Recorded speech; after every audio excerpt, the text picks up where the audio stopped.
This is America on the Road, winner of the International Automotive Media Conference Gold Medal Award for Radio, and now in its 24th year on the air. Thanks for being with us as we bring you the latest automotive information from around the world. A major global automaker has announced it is completely changing the way it does business, and we'll have all the details for you in the show. America on the Road is brought to you by Mercury Insurance and DrivingToday.com. If you're looking to save some money, you should switch to Mercury for your auto and home insurance. Californians save an average of $670 with Mercury, so imagine how much you could save. Get a quote today at MercuryInsurance.com. I'm Jack Nerad. With me is co-host Chris Teague, back with us after a week off for home repair and doing stuff on his new house. Thanks so much for being with us again, Chris. Thank you so much for having me. It is so nice to be doing something other than using a paint roller. Yeah, pretty much a lot of things are better than using a paint roller. I can attest to that, having rolled on some paint not that long ago in my own house as well. I think a lot of people are painting the interiors of their homes during this COVID lockdown and aftermath. You, of course, moved into a new house. I did. You know, the longer you look at the old color on the wall, the worse it gets. So I understand people painting the insides of their houses right now. Yeah, gives them something to do. You, of course, write for DrivingToday.com, Ford Authority, and Forbes.com. And I write for Driving Today and Forbes.com and several others as well. So we're covering the auto industry from both ends of the country. I'm in Southern California, and you, of course, are in Maine, Chris. As you well know, I didn't have to tell you that, really, did I? I take that as a yes, so that I didn't. Oh, it's not easy to forget that I live in Maine, especially this time of year. Yes, especially in. Well, we're getting towards spring. Is it looking a little like spring in Maine, or not? Yeah, you know, the snow's almost gone. And the ice on the river is melting. So I'll take it. Okay. Yeah, a little harbinger of spring. Pretty soon it'll be spring. I think maybe our next episode will be in the midst of spring next week. This week, we have a special guest. His name is Gary Guthridge. He is the Assistant Vice President of Consumer Portfolio and Loan Products at Navy Federal Credit Union. And you might guess the subject. It is the very important task of getting a great car loan. Nobody knows about that better than our guest, Gary Guthridge. If you do it right, it's a great way to save thousands of dollars. And if you do it wrong, it's painful. Bye-bye money. Do you buy cars with car loans a lot, Chris? Do you shop for car loans? You know, I made a decision a while ago, if I could help it ever again, to not finance another cars, which means probably for me shopping on the used market from now on. But we did just complete a 5-year loan on my wife's car. Had a decent interest rate and relatively painless overall, but that monthly payment, no fun. Yeah, and it's there for a long time, isn't it? Well, we will talk to our guest about that. In the road test segment, Chris is going to take a detailed look at a kind of a surprising vehicle. What do you have for us this week, Chris? The 2021 Ford Transit, the full-size Transit. There you go. And I'll be talking about the 2021 Lincoln Nautilus. It's built for tranquility.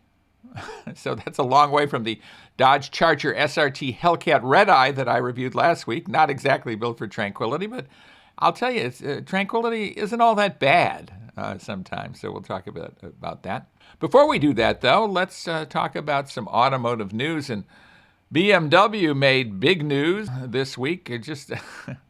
They're pushing out, as so many car companies seem to be doing, the whole idea of going electric. I'm wondering if car companies are way ahead of the consumer on that, but BMW certainly is pushing ahead. They say that half of its total sales globally by 2030, which isn't that far off, will be battery electric vehicles, and they have a flurry of planned EV models, and 2 of them are going to be launched this year. So that's cool. And beyond the BMW brand, Mini, the small vehicle brand, is going to introduce its last internal combustion engine vehicle in 2025. After that, all EV all the time. Even Rolls-Royce is going to electric vehicles. Rolls-Royce, of course, I guess most people, well, I'm not sure if most people do know this, but Rolls-Royce is a BMW-owned brand, and they're going to electric vehicles. Interesting, I think, from BMW. What is your take right off the top on this move by BMW to really commit to electric vehicles? First, I think it's a natural move for both Mini and maybe surprisingly Rolls-Royce because Mini, the small, fun car company, the electric powertrain only adds to that. You don't get the noises of an engine, but it's a tiny car that you can get great range out of. There's not a lot of weight there to drag it down. So I think more power to them there. And then on the Rolls-Royce front, the people that are buying those vehicles are generally not driving themselves anyway. And the quiet sensation of, being completely isolated is only aided by an electric powertrain, assuming they can get the range out of it with the weight of those vehicles. But on the BMW front, I'm excited to see it. They're saying 25, I think, electrified vehicles in their portfolio by 2025. So I'm excited for it. As long as they can change the grille design up front, I'll be on board. Well, the grille design is somewhat reminiscent of a prominent American vehicle of the late 1950s, whose name came from the name of a guy who was a member of the Ford family. His name was Edsel.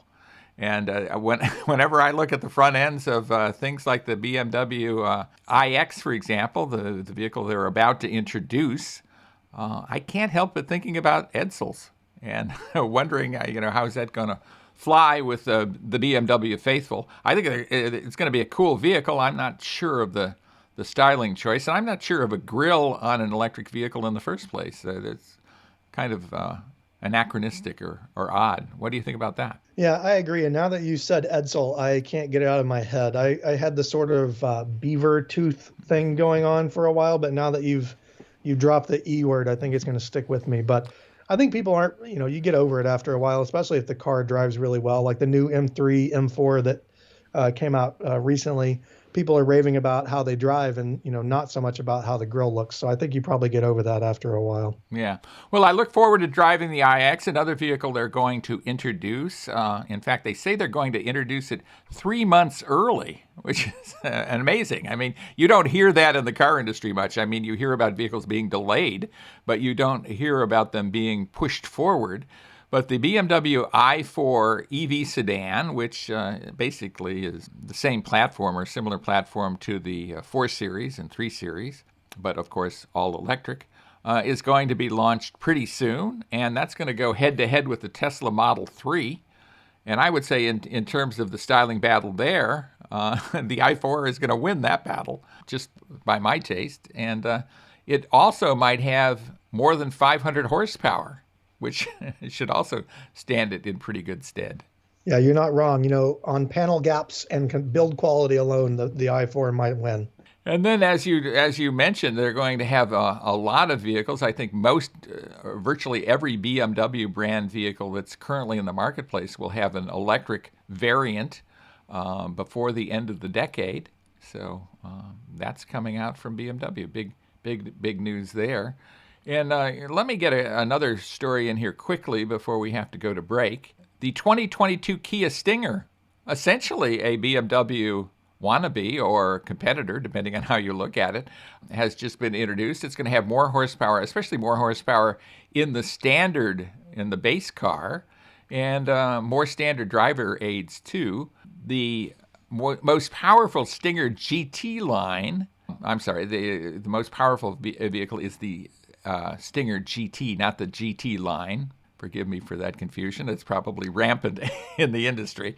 But the GT is only going to get 3 more horsepower, so essentially standing pat there. But the GT line, the base model, is going to get something like 45 additional horsepower, going up to 300 horsepower from 255.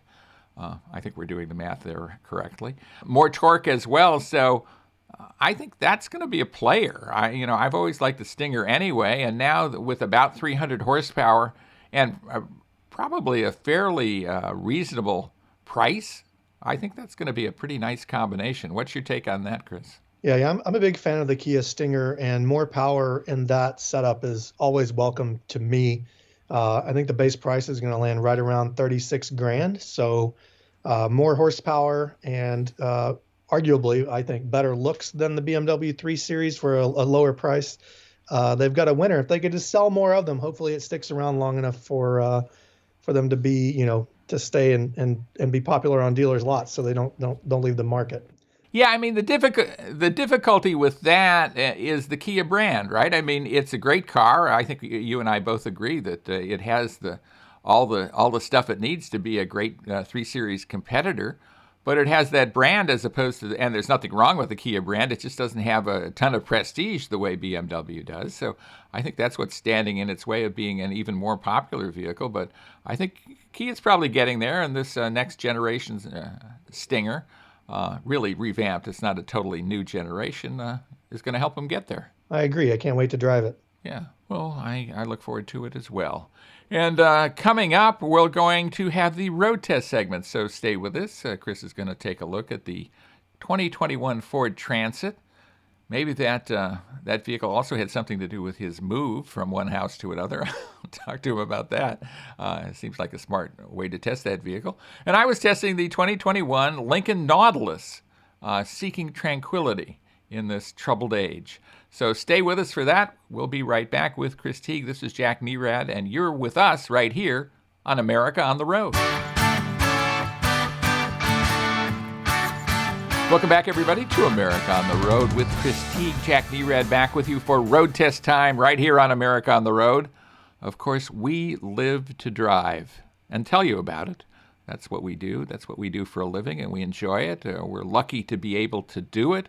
And interesting vehicles for you, not exactly totally mainstream, not the highest volume vehicles of all time in this segment, but I think interesting vehicles. And Chris, you were driving a vehicle that's in a lot of ways a commercial vehicle, the Ford Transit. Tell us about it. Yeah, I think it's probably mostly purchased and used in the commercial setting, but after driving it for a week, I got to say it was a lot more comfortable than I anticipated it being. Of course, this is the full-size Transit. There is also the Transit Connect, which is a smaller sort of runabout van that still does quite well as a taxi and a cargo vehicle. But the full-size Transit, you can get it in a passenger van, which has several rows of seating, or as the cargo van, which is what I had, among a couple of other choices that are definitely commercially oriented. But so you got 2 seats in front and then a huge cargo space in back. This was the upgraded model, so just a little bit under $40,000 with an optional 3.5 liter EcoBoost, which is a turbocharged V6 engine, 310 horsepower, 400 pound-feet of torque through a 10-speed automatic transmission. This van had all-wheel drive. I think the standard setup is rear-wheel drive. In fact, I know that it is. So very, very comfortable van, as I said. The front seats have been optioned up with, I believe it was vinyl. It wasn't quite as nice as leather. But heated seats, the optional 8-inch Sync 3 touchscreen with navigation and Apple CarPlay, which is quite funny to have in a big echoey van, but we made it work. There's just under 57 inches of cargo height at the back of the van, and the floor length of the bed of the van is 126 inches, so a little bit over 10 feet long. And as you did say, we used it and put it to good use, pulling the rest of the furniture out of our old house.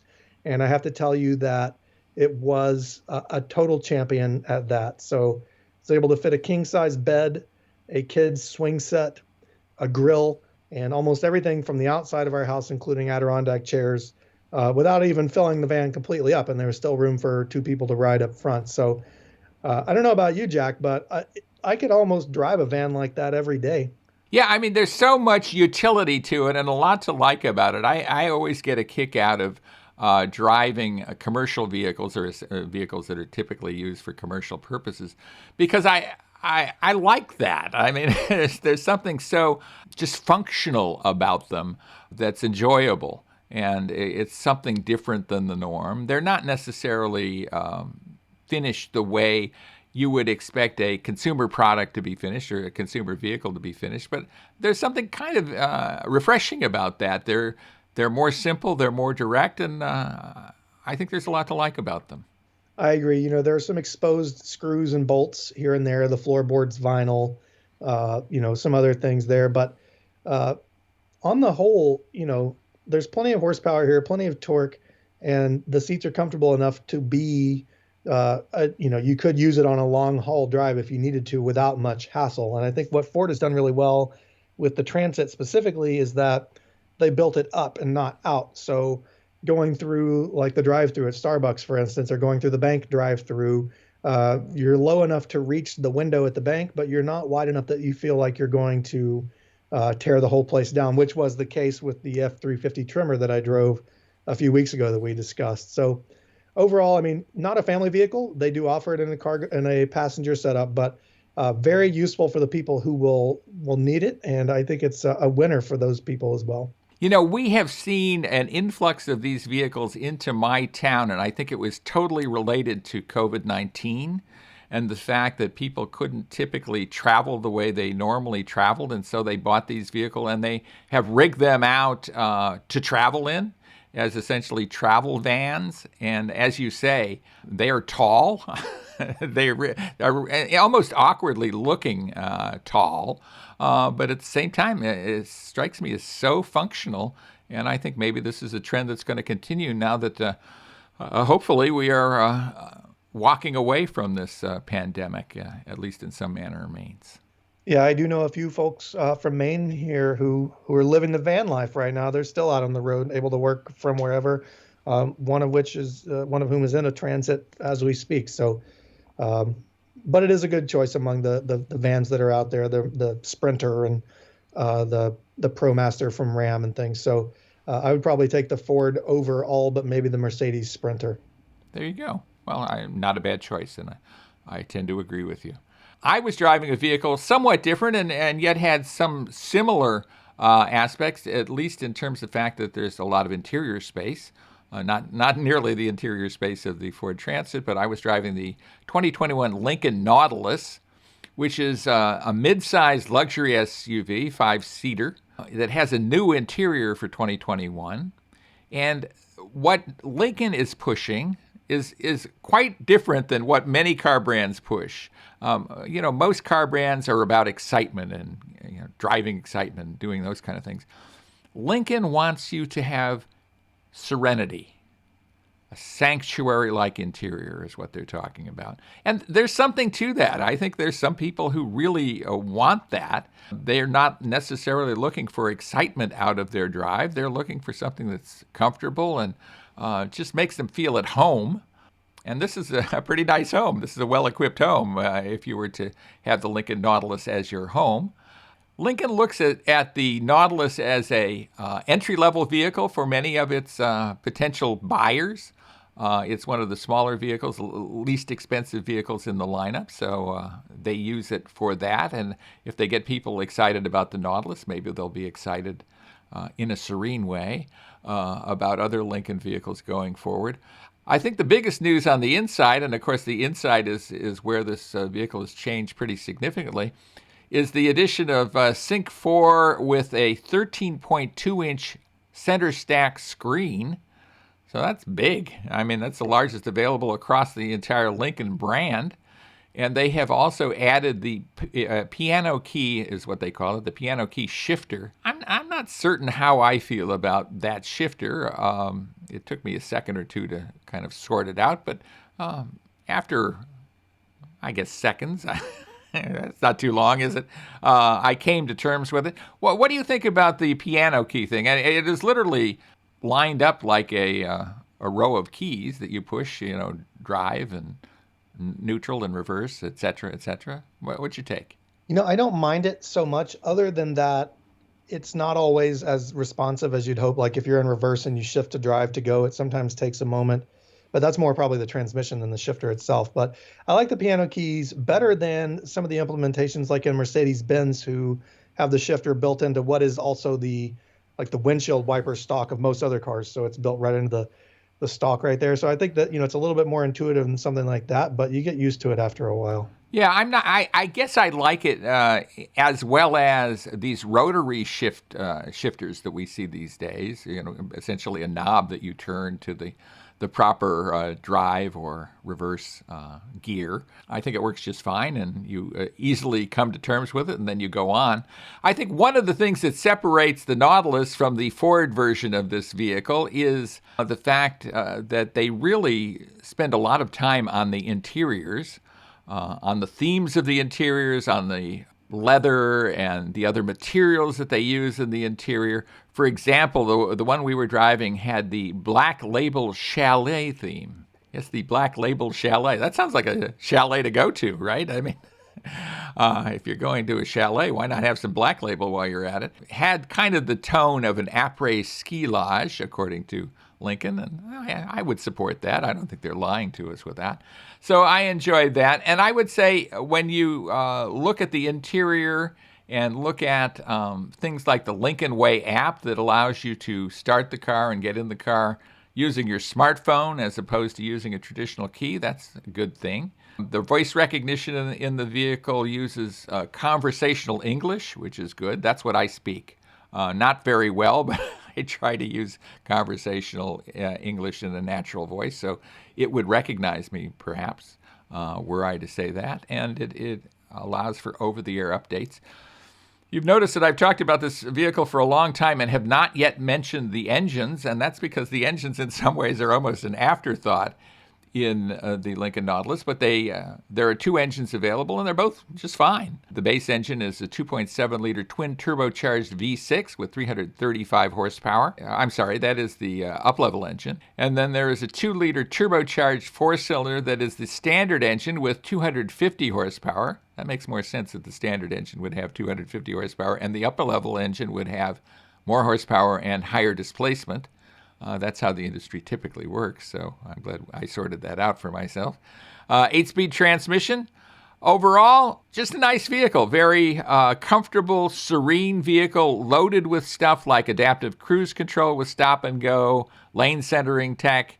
It's just a nice vehicle to be in and spend some time with, especially after I came out of the red eye last week. Not that I didn't enjoy the red eye, I did, but I like the Lincoln Nautilus as well. I agree. The jokes about Lincoln being for old people and things like that. But I got to be honest with you, at times you just want to be relaxed in your car.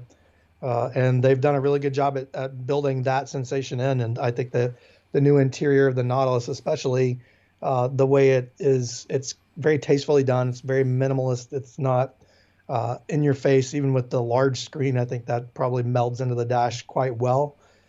So I'm looking forward to getting behind the wheel of the new one. I think it'll be every bit as serene as you say as the last one was, if not probably more so. Right. Let's up the serenity quotient, and it's fine by me sometime. I don't know how you quantify that, but yes. Yeah. It's not with horsepower, I can tell you that. Well, when we come back, we're going to be taking your listener questions. So look forward to that. With Chris Teague, this is Jack Nerad with you, and we're so glad you're with us right here on America on the Road. Welcome back, everybody, to America on the Road with Chris Teague, Jack Nerad with you, and we're so glad you're with us. In fact, if you like what you hear on the show, please pass our show along to a friend of yours who likes cars or maybe just likes to hear two guys talk, because we do that every week on America on the Road. We talk about cars, and it's two guys, so it's all of the stuff that I mentioned right there.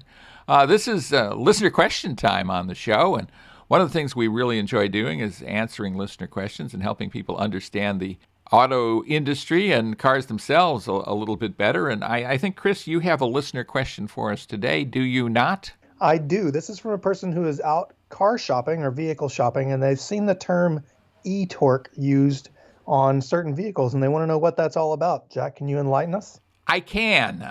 Absolutely, I can. And e-torque is a system, essentially a mild hybrid system is what it's called in the industry, that's available on Jeep vehicles and Ram trucks. And what it really does is enables the vehicle to collect, store, and use energy that otherwise would have been wasted, which seems like a really good thing. It has advantages all around. It improves fuel economy. It adds to towing capability, hauling capability. And it really enhances drivability, too, and I'll tell you a little bit about how it does that. So there's a lot of positives to it. As I say, mild hybrid system, so it's not as complicated or nearly as expensive as the hybrid system that would be, say, in a Toyota Prius or something like that. Essentially what they do is they replace the conventional alternator, and you, of course, know what the alternator does on the vehicle, right, Chris? I sure hope so. Yeah. It helps charge the battery. Yeah, absolutely. It's there to charge the battery, essentially. And they replace that with a motor generator unit that has several functions in in addition to the standard function of keeping the vehicle batteries charged. And it is because that's installed, the whole electrical system gets significantly different than in a conventional vehicle. In the eTorque system, the motor generator supplies electricity to a dedicated battery pack, and the battery pack is 48 volt versus the standard 12 volt in a typical car battery. And it uses nickel manganese cobalt battery technology or battery chemistry. It includes, the battery pack itself has a direct current to direct current converter. So it will change that 48 volt current to 12 volts, and it will use it to charge the onboard 12 volt battery. And interestingly, these vehicles use a 12 volt battery for initial starting and to help with the, or not to help, but to power the onboard accessories that are also 12 volt. So you have two kind of different voltage situations within the same vehicle. One of the great things about the motor generator is it does brake regeneration, and that captures energy that otherwise would have been lost as heat. So it feeds power to the 48 volt battery pack and keeps it there for when it needs to be used. So that's pretty efficient right off the top. The battery is fairly easily mounted in there, depending on the vehicle. And the eTorque system is used on a variety of vehicles from Jeep and Ram trucks, most typically on the 3.6-liter Pentastar V6 engine. You'll also see eTorque on the 4-cylinder turbo that's used in some Jeeps, like the Wrangler. And the 5.7-liter Hemi V8 engine also can be equipped with eTorque. I think one of the coolest things about this, Chris, and you probably experienced this too, is that it adds torque when you need it, kind of torque on demand. It's not a ton of torque, but there's a significant amount of torque, 90 pound-feet or so, that it can just throw in there whenever you need it. What's your take on that? Yeah, I agree. The last time I tested it was in a Ram 1500 with the Hemi engine, was the eTorque, and down low, it's just very smooth, and the torque, you could feel it, when you put your foot down, it's there, which I didn't get to tow with the vehicle, but I could see that being a great, helping you get off the line or, kind of move up a hill type of situation without overstressing the engine. I think it's a great implementation. One area that probably unexpected, you might not even notice when it's happening, is it adds torque during shifting of gears. So it'll basically soften that, little hesitation that we often feel when gears are changed, and will kind of smooth out the ride, really add drivability. And if you had 90 pound-feet of torque just to throw in at a second's notice, or less than a second's notice, a millisecond's notice, whenever you needed it, you can do a lot to improve drivability all around. It's pretty cool what they can do with the eTorque system. Absolutely agree. It also adds to fuel economy. Of course, I can't quote fuel economy figures here because they're different depending on the size of the vehicle and et cetera, et cetera. But it'll add a bit of fuel economy and I think significant added drivability. So, to the listener who is asking about vehicles with the eTorque system, I'm nothing but positive about them. I don't see much in the way of downside, not much in the way of added expense to it. And having that added power that's basically for free, it's just a good thing. Yep, absolutely. Well, there you go. So that was our listener question for this week. If you would like to leave us a listener question, please send it to us at editor@drivingtoday.com. Editor@drivingtoday.com is a way to get it to us. And we'll answer it on an upcoming program. When we come back, we'll be speaking with Gary Guthridge. He is the Assistant Vice President of Consumer Portfolio and Loan Products at Navy Federal Credit Union. We're not going to be talking about consumer portfolios so much, but we are going to be talking about car loans because he's an expert on that. Actually, I think he used to work at Toyota, so absolute expert on car loans. So we'll be talking with Gary Guthridge when we come back. With Chris Teague, this is Jack Nerad with you, and we're so glad you're with us right here on America on the Road. Welcome back, everybody, to America on the Road. Jack Nerad back with you, and we have a very special guest talking about a really important subject, and the subject is auto finance. Financing the car, getting that car loan. What should you know about that? His name is Gary Guthridge. He is the Assistant Vice President of Consumer Portfolio and Loan Protection Products for Navy Federal Credit Union. Gary, thanks so much for being with us. We appreciate it. Thank you, Jack. Thanks for having me. Well, Gary, as we were talking just before we went on the air here, you're a longtime car loan veteran. Give us a little bit about your background and before we go farther. Yeah, so I cut my teeth in auto lending in the year of 1981. So I won't reveal my age, but you can tell from there I've been around for a while. I cut my teeth repossessing cars for GMAC.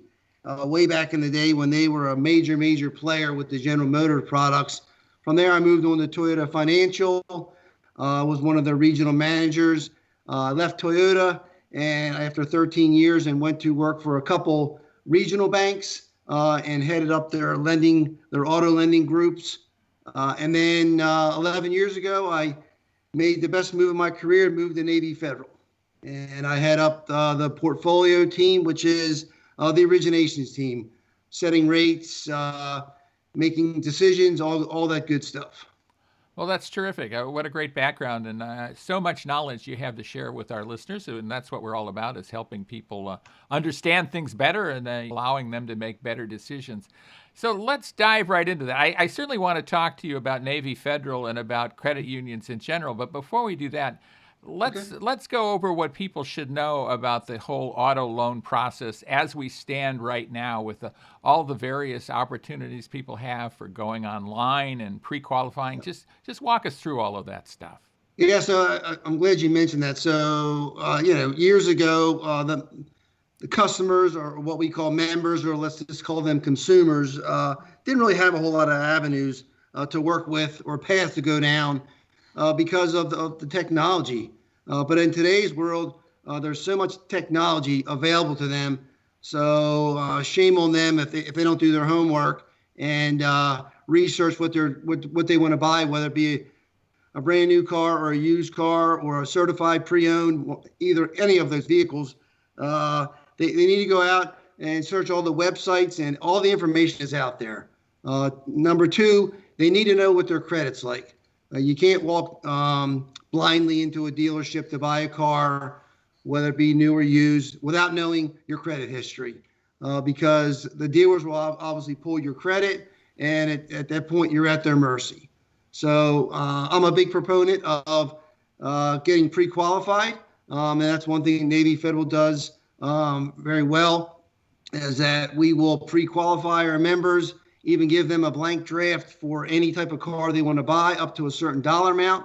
And at that point, you have some shopping power. You have some power to shop with. And if the dealer does give you a better rate with all the subvented rates that are out there right now, well, good for you. You have a good rate in your hand. And if you go to the dealership and they offer you 0% or 0.9 and it's better than what your current lender has given you, then all power to you. You just struck an even better deal. So on the financing side, I just think that people really need to use the tools that are available to them, and they are plenty. Well, and let's talk a bit about those, and let's talk a bit about what's exactly meant by pre-qualifying, because that's a term that's bandied about a lot. I recommend that people get pre-qualified, but I'm not certain that the typical consumer even knows exactly what that means. Walk us through that and why it's so valuable. Sure. So being pre-qualified would be going through a direct lending source. An indirect source would be a financial source that would be available through the dealership. They would offer the financing through a lender that is connected through the dealership. Navy Federal and a lot of other banks that would pre-qualify a member. So let me step back. When you go through the dealership, the apps are filtered through the lender. Let's say it's a Toyota store. They would filter the app to Toyota Financial Services. Toyota Financial Service would come back to the dealer and say, the consumer is approved or declined. Here's their rate and here's their term.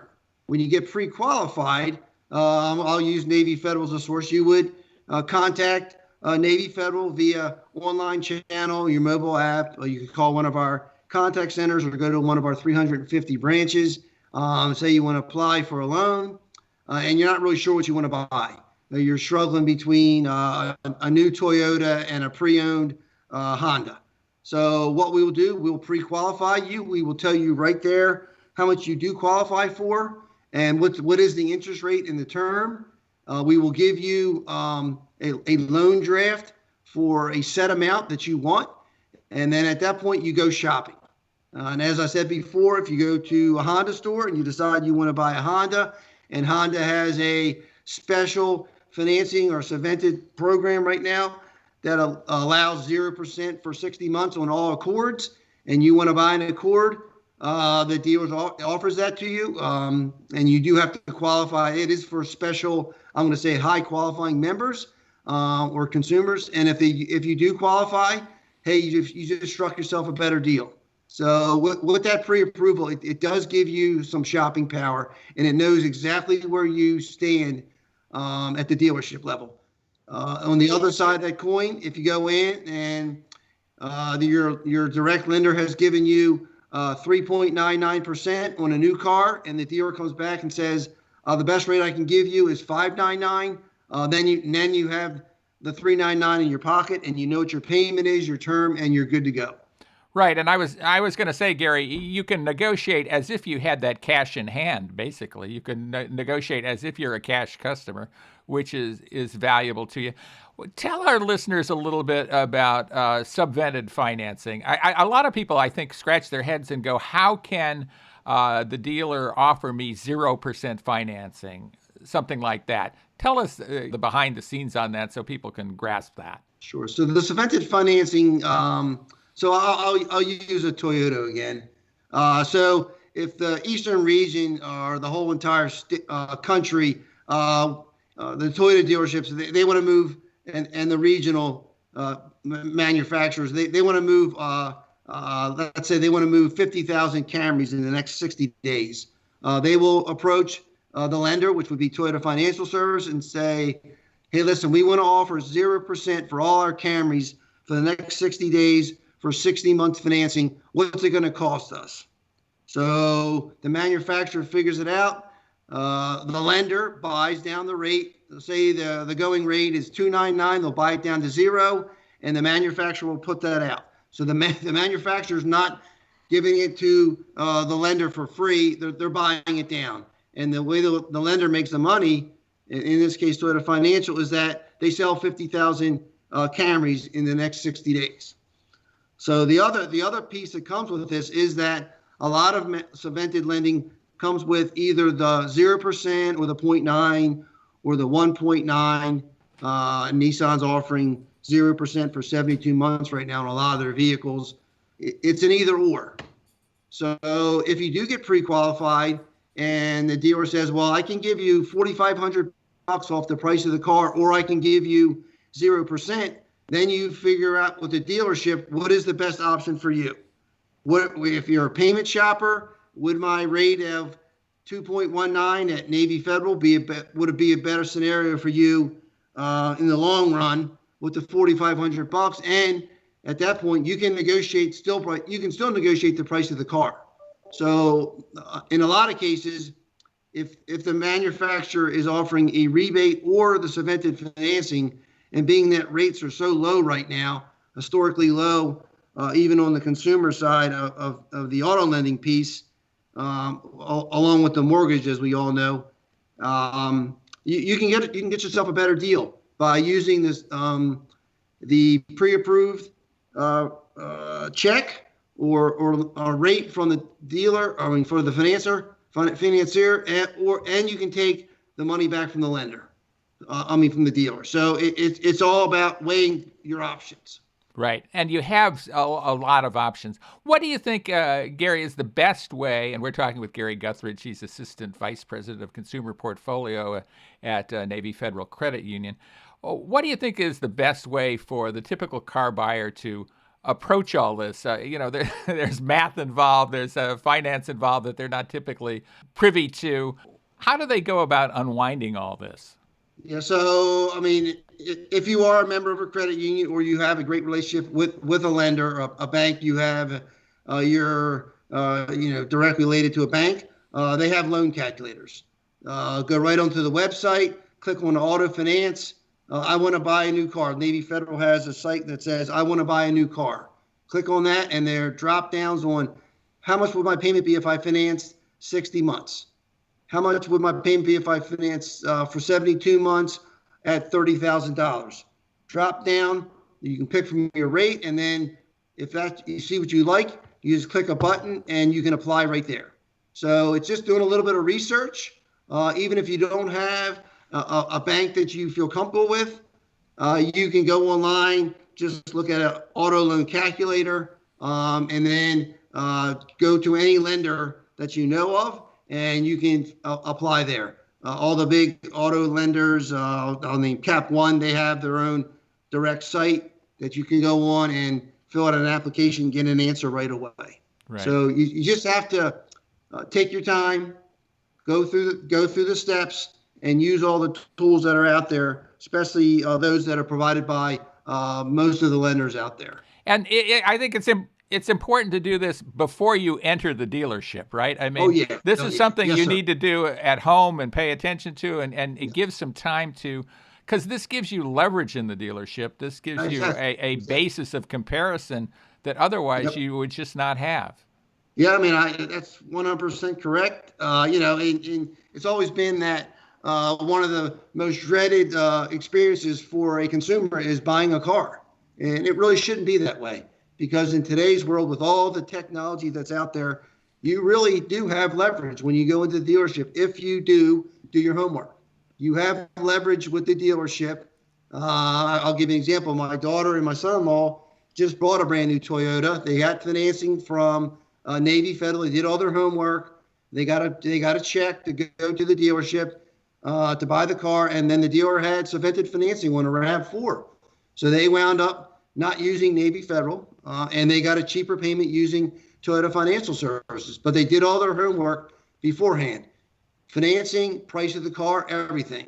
Right. And you didn't disown them for doing that either, did you? I did not. I didn't talk to them for a week, but no, I'm just kidding. And I was proud of them. Yeah. That they did the right thing. Not every loan that we give our members is an approval. We give them a pre-approval that they cash them, because they go into the dealership and they do have leverage, and that we like that. If our member gets a better experience and they get a better payment, maybe we'll get them on the next one. Right. So we don't finance 100% of the ones we approve. That's for sure. Let's talk a bit about terms and length of term. I mean, we see 0% financing, and sometimes it's for 36 months. Sometimes it's for 60 months. Sometimes it's for 84 months. Give our listeners the chapter and verse on what that means to them. Well, obviously, the farther you stretch out the term, you don't build any equity in the vehicle. So, but it used to be that if you went to 5 years on an auto loan, they were going to send you to the doctor to get your head checked because it was too long. Our average term right now on a new car, the average amount financed on a new car today at Navy Federal is $35,000 and pushing up every month. So most members, that's a pretty steep payment at 48 or 60 months. So our average term is right around 72 months for a new car. So it's all about the payment, and it's all about budgeting for that payment. But the worst thing you can do is stretch it out so far just to fit it into the budget. We as do other lenders, we offer up to 8 years financing on a new car. We do very little of them, and we most of the time discourage that because we don't want our members in a car for financing it for 8 years when the normal duration of the loan is 36 to 40 months. It's actually 38 months with our portfolio. And I think that's probably pretty accurate to most auto portfolios out there. So at 38 months, and you would have what, 96 at 36 months, you still have 5 years left to pay on the car. And then at that point, you go to trade it in, and the dealer says, well, you owe $25,000 on the car, but your car's only worth $20,000. So now you're in a bad state as far as the equity goes. So we really encourage our members to really look at the term, what makes sense for them. And if they need to stretch the term way out like that, maybe they should step down and buy something a little less expensive. That is another benefit of getting pre-qualified. At the dealer level, you see that big shiny car in front of you. You have to have it. And the only way you can get it is a dealer puts you out at 84 months. Probably not the right thing to do.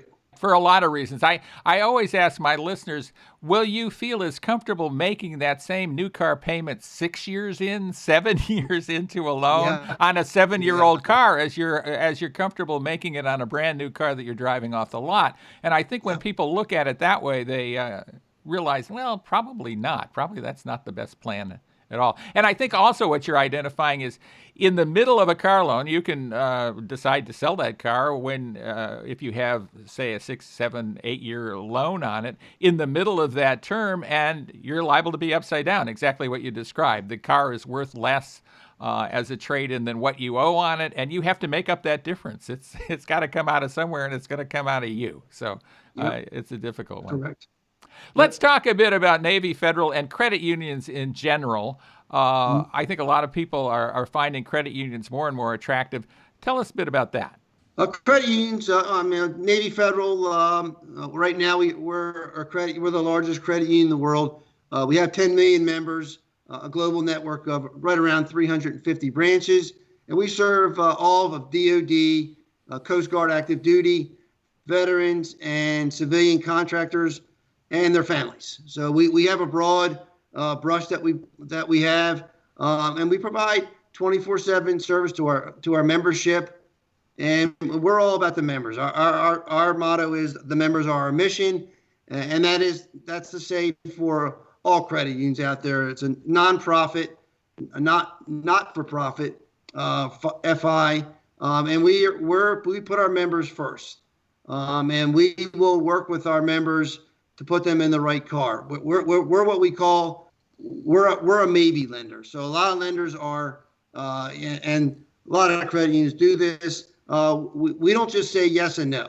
So if one of our young military members applies and they see that nice shiny Mustang that costs $44,000, they come to us and they go to one of our branches, and one of our branch members, staff employee says, no, I submitted your application, but we can't do 44, but we can do 20.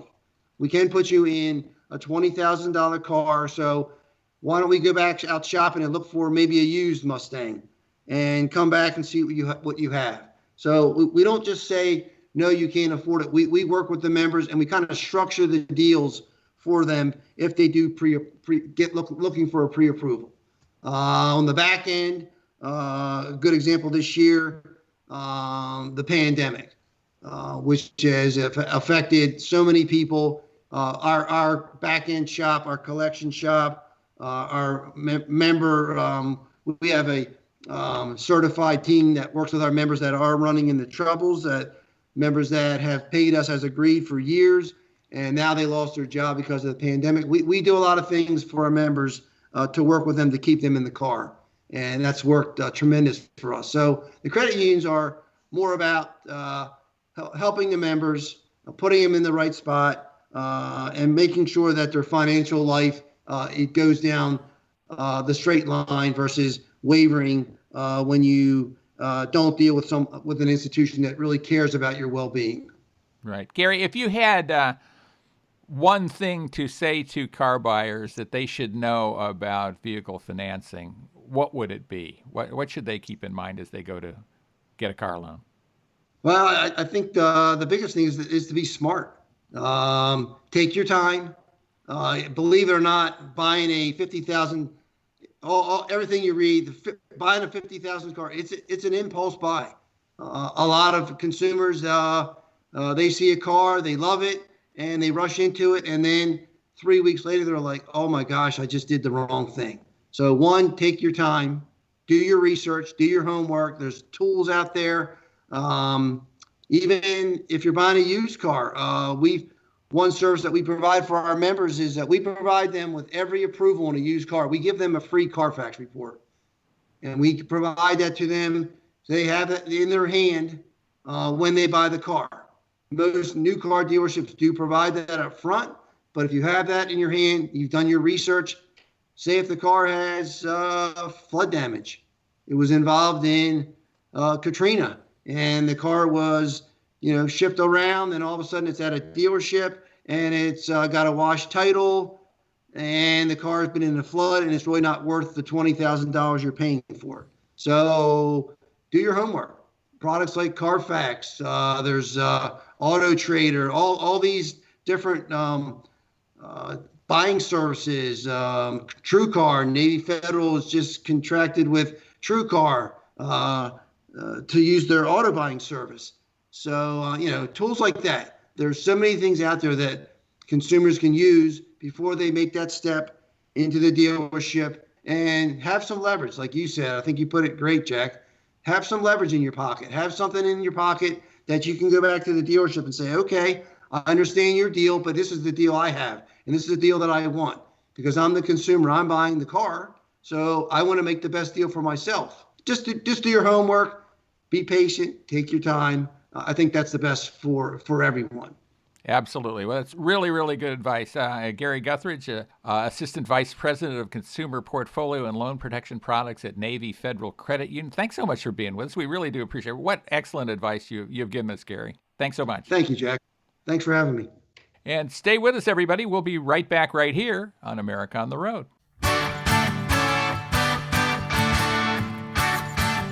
And that, of course, was our interview with Gary Guthridge. He is the Assistant Vice President of Consumer Portfolio and Loan Products at Navy Federal Credit Union. I think he gave us a lot of really interesting tips on how to get the best car loan, what the best car loan is. Maybe the best car loan is no car loan at all. That's another subject, and maybe we'll take that up on an upcoming show. I would also like to thank Chris Teague, who is back with us this week after a week off. Thanks so much for being with us, Chris. We always love having you on the show. Thank you so much for having me. And I will say thank you to everyone listening, and also ask you, if you like what you heard, go ahead and hit like or subscribe, hopefully both, wherever you get your podcast. Will help us continue to get in front of more people and bring them along for the ride. We'd love to have you along for the ride. If you, as I say, if you like the show, please pass it along to someone you know and like. Please pass it along to people you like, because we think maybe they'll like us. I'd also like to recommend to you checking out my book, The GR Factor, Unleashing the Undeniable Power of the Golden Rule. I think it can probably help you in your daily life. It's helped me, so check that out. See if you like it. It's available wherever books are sold, certainly on Amazon and Barnes & Noble, etc., etc. With Chris Teague, I enjoy being with you, so thanks so much for being with us. Please join us again next week for another edition of America on the Road.